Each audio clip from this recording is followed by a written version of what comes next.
Hey, welcome back. I'm certainly glad you could join us today. I'm standing here talking to my little friend, Mr. J. He's a little blue jay, he's just a little baby, and I wanted to show him to you today.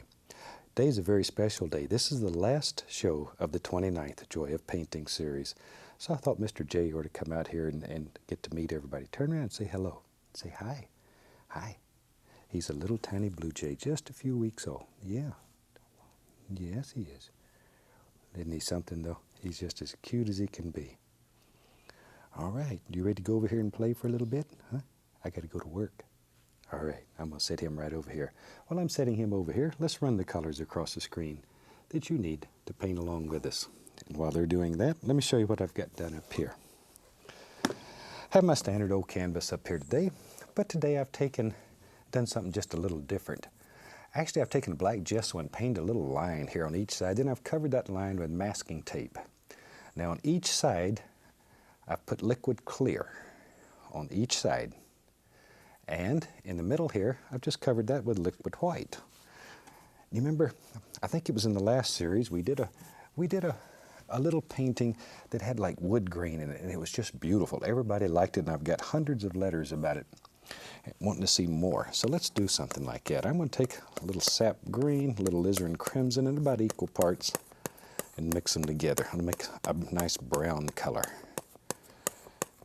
As I say, in about equal parts. You can take it to the red side, the green side, or just make a very nice chocolate brown with it. It's up to you. There. That's good enough. Now then, let's take our old 2-inch brush, put a little color on it, and I'm just going to paint this. Literally, just paint it, just like you were painting the barn. There. Just using that beautiful brown color we made. Something like about so. Now you can make it lighter, darker. You can do it in any color that you want. The transparent colors seem to work a little better. But basically any color that you want. Something like that. All right. Let's do the same basic thing on the other side. We'll just paint it. These are very pretty, done in a blue-gray color too. Beautiful. I really like it in that blue-gray. Try it. You'll be amazed at how easy it is to make a wood grain effect and how effective. As I say, we did this in the last series, and I didn't realize how popular it was going to be. We've just been bombarded with letters wanting to see more of that. And that's really all there is to it. And we wash the brush. Well, almost all there is to it. That's all there is to putting the color on. Beat the brush out good and dry. Now then, let's take an old fan brush here. Take the fan brush and I'm going to dip it into paint thinner and just loosely shake off the excess. And with that, I'm just going to take and touch, wiggle, and just let it slide down here.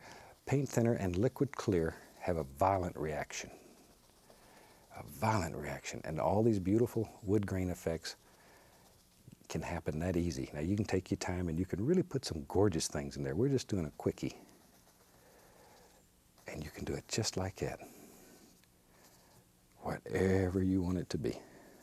Now this will continue to work for a few minutes. So as the painting progresses, you're going to see this change a little bit. All right, over on this side.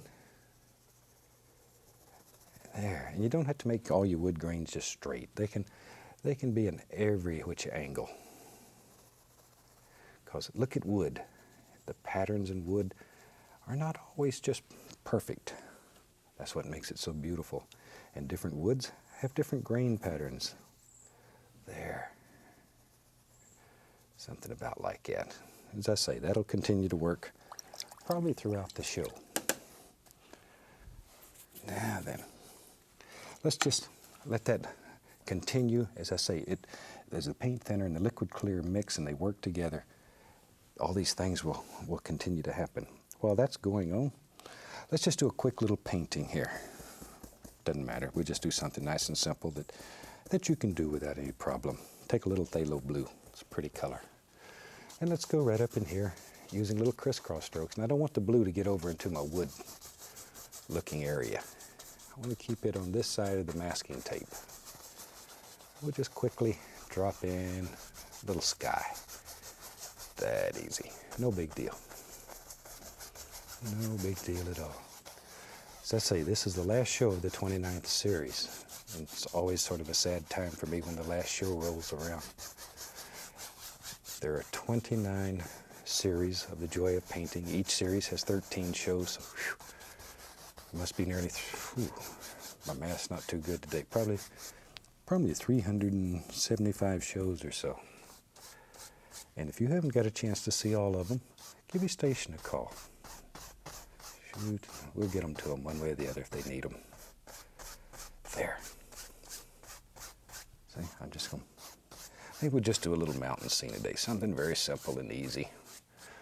What I really want to show is the effect that this side makes. Okay. And you could do this with anything. It's gorgeous to do like old driftwood looking stuff and then paint a little seascape in it. Shoot. Try that. We should have done that. I didn't even think about it until just now. There. All right, let's wash the old brush. I just like to wash the brush. There. Just beat the devil out of it. All right, happy little cloud. We'll just tap in a little bit of titanium white. Just using the corner of the brush. Okay, let's go up in here. Decide where the little cloud lives in your world. Doesn't matter.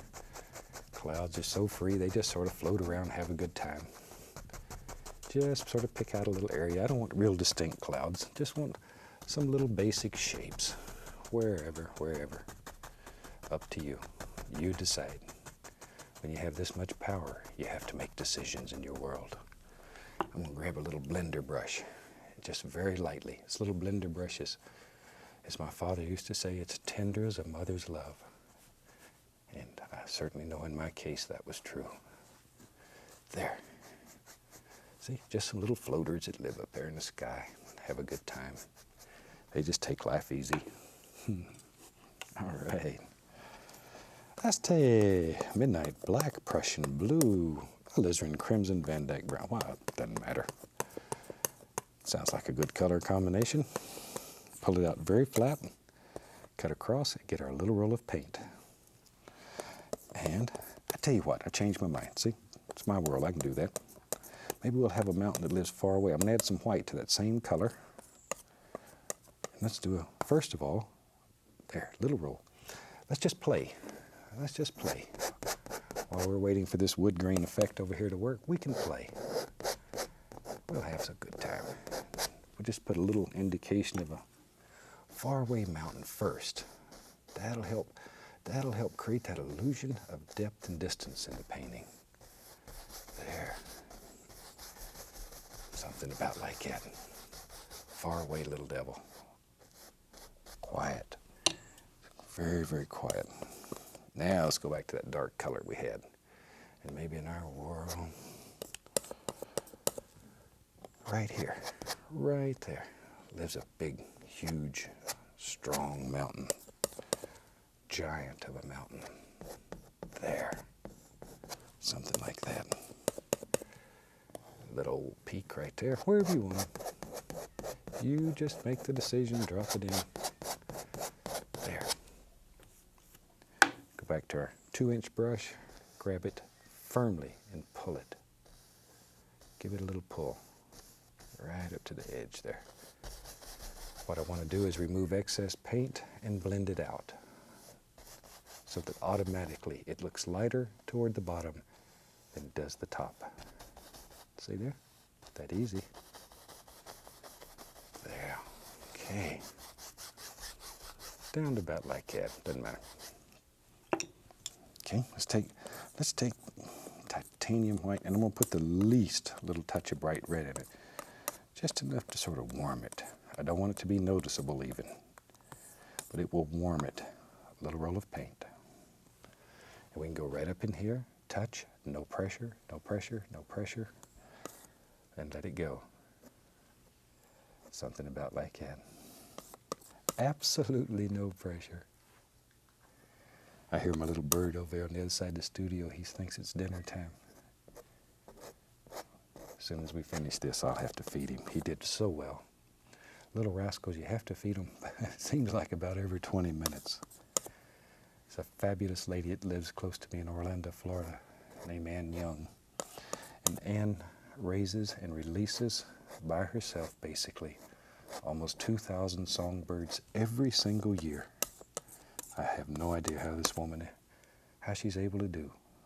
It's one of the most unbelievable feats I have ever seen. But she does. There we are. Tell you what, let's take a little white, a little bit of, we'll use phthalo blue today.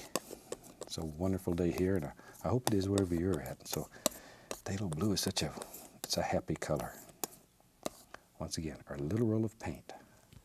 Then with that, no pressure, once again, see, now, put that one in first, and then we can make decisions. Watch. Here he goes, going to push him back. Immediately, we pushed him into the background. In our world, we can push mountains around. Phew. There. Okay.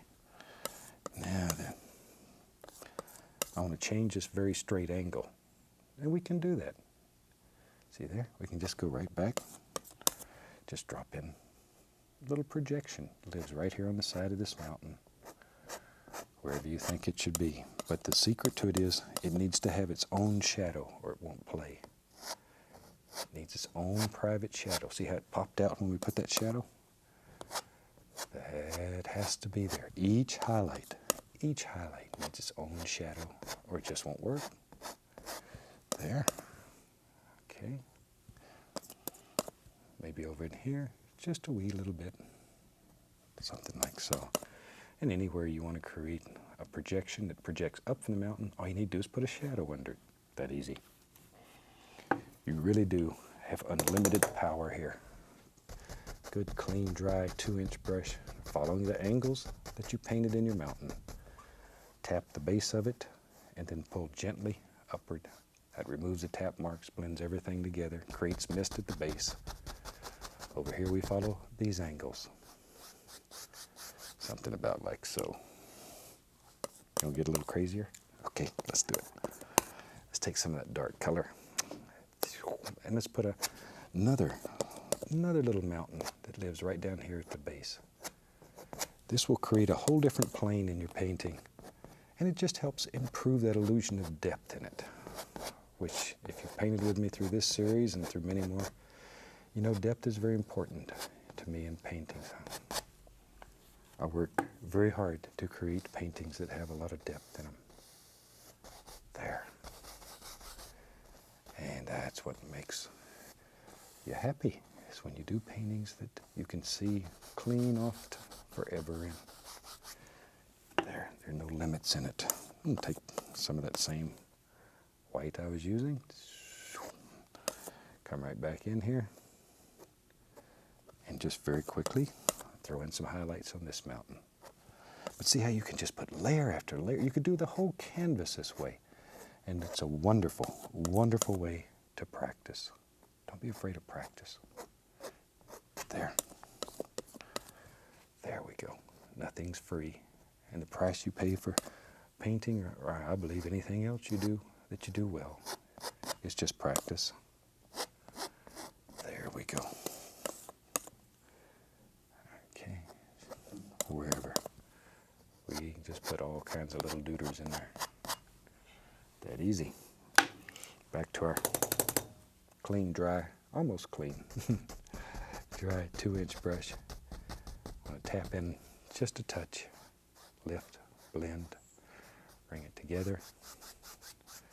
Shoot, we have 3 ranges now of mountains. That's the reason I decided to put in that one. It makes a whole different plane, and it makes your painting deeper, deeper, deeper. I know nobody's interested in that happy buck, but if you're out selling paintings, it's these kind of little things, the depth in your painting, that will cause your painting to sell before anybody else's does. There we go. I'm going to take some black, Prussian blue, sap green, and a little Van Dyke brown, and just throw them all together here. Just throw them all together. So I'm going to make a very dark color that basically looks black. But there's a lot happening in it. And you don't have to overmix the color. Just throw it on there. Then off we go. See, both sides full of color. Let's go up in here. Let's have right there. Little evergreen tree.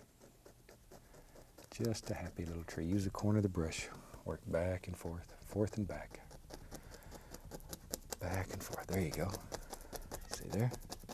Something like so. Shoot. Tell you what. I think I want to put some little background things in there. I should have done that beforehand, and I didn't. I want to put a little footy hill that lives right there. Just want to cover up the base of that mountain. But that's all you got to do is just drop it in. No big deal. We'll lift upward, make it look like little distant trees. Take a little bit of color, pull down, make us a reflection back there. See, I changed my mind again. This has been a wonderful painting for changing your mind. I'm gonna take a little liquid white, and just put in just a little water line there. Something about like that. Wherever you want to. See, I really should have done that before I put that tree in, but I just decided this was where it should be. And when you're painting like this, you can change your mind. It's legal, it's authorized, because you can do anything in your world. And, as you know, we don't make any mistakes. There. Now, you never even know which went in first or last. It's that simple. That simple. Some of the earlier series, I had my son Steve, and at times my good friend Dana Jester with me, and we showed you how to correct errors. Maybe in the next series we'll show that again. We'll come out with some shows that go into correcting mistakes. If you'd like to see a show like it, let me know. Tell me what you want. Shoot, if I can't do it or don't know how, which is very possible, very, very possible, we'll find somebody that does. I've had guest artists that do just about everything. There. All right, let's reflect that right down in the water. There we go. Wherever you want them. See, all we need here is just a very basic shape. Very, very basic. We don't care. I'm going to pull it down with a big brush and put it all together. All right, let's grab a big brush. Touch, pull straight down. It's important that it goes straight down. There we are. Go across. Instant reflections. Now then, while we got that color on the brush, let's go. I'm going to put a little paint thinner because I'm going to go right over that big mountain, I think. Little paint thinner. Here we go. Comes a big, strong tree. Big tree. Big tree. There. Something about like that. See, put a little paint thinner if you know you're going to go over a lot of paint. Because a thin paint will stick to a thick paint, and that way you can go right over the top of it. Okay, we'll just go on down here. It doesn't matter. It doesn't matter. So maybe another one right there. All right, something about like that. Right along in there. Okay.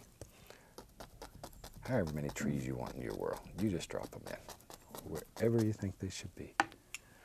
Let's get a big brush. We'll take a 2-inch brush, pull it right through the color. Right through the color like that.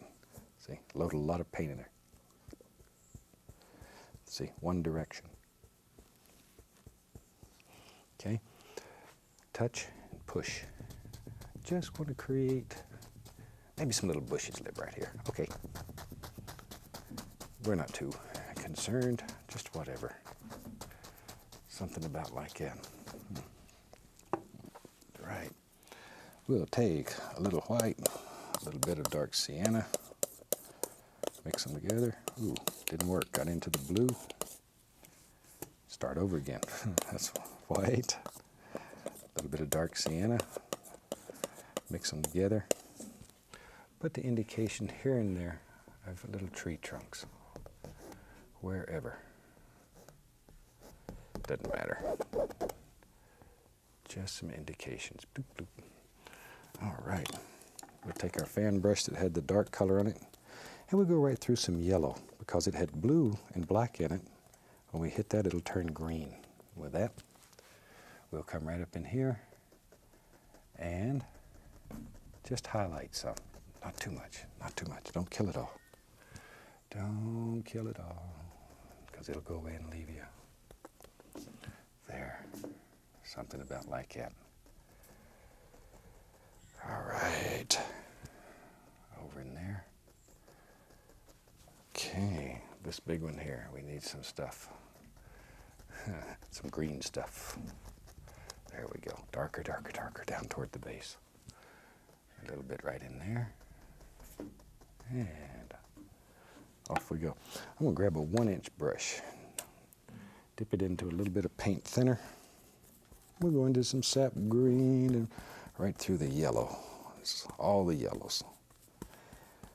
One direction, load a lot of paint, create a curve. It goes to the top. With that, we'll go right up in here and we'll begin picking out little individual bushes. They live all over our world. Some are tall, some are short. There we are. Wherever you think they should be. That's where they should be. There comes one. We'll just drop a little reflection down here in the water. Doesn't have to be perfect because we're going to smoosh it up, as Steve says, smoosh it. Going to moosh it up a little bit. Take a clean brush, touch, very lightly. Go down and across. We have instant reflections. You know, when I'm finishing this painting up here, I really and truly would like to thank you for allowing us into your homes for these painting shows. It's very special to me. Very, very special. You've made an old man's dream come true to be able to share his art with literally millions of people from coast to coast. And I think it's what every artist craves the most, is for his work to be seen and accepted. I appreciate it from the very bottom of my heart. There. I'm just putting little layers of bushes in here. This is a simple painting that if you've painted with me before, you can probably do very easily. There. Just want to throw something in real quick. Put a few little sticks and twigs wherever. I need a little brown. Let's put a little soil right in there. I still hear my little blue jay over there. He thought I was going to feed him when I let him out of his cage, and he's angry now. He wants to be fed immediately. A little bit of the liquid white. I really do hope you enjoy seeing all the little animals, because as I mentioned before, they play a very, very important part in my life, and I like to share them. I still have Midnight the crow, the little crow that was shot, that can never be turned loose. He can't fly, his wings all messed up. We take care of Midnight, and he'll be with us forever. Okay, let's pull the tape off. See? Something about like that. And just leaves a black line to sort of divide that. Now, if you take this painting and around the borders, you just take a piece of flat black wood and nail it on. I think if you go to the lumber yard, you ask for lattice. It will just make a gorgeous painting. Let's sign this little rascal, call it done. Once again, I'd like to thank you for being with us for this entire painting series. From myself, my partners, Walt and Annette Kowalski, and the entire staff here at the television station, we would like to thank you for joining us and for supporting the joy of painting. From all of us here, we'd like to wish you happy painting, and God bless, my friend.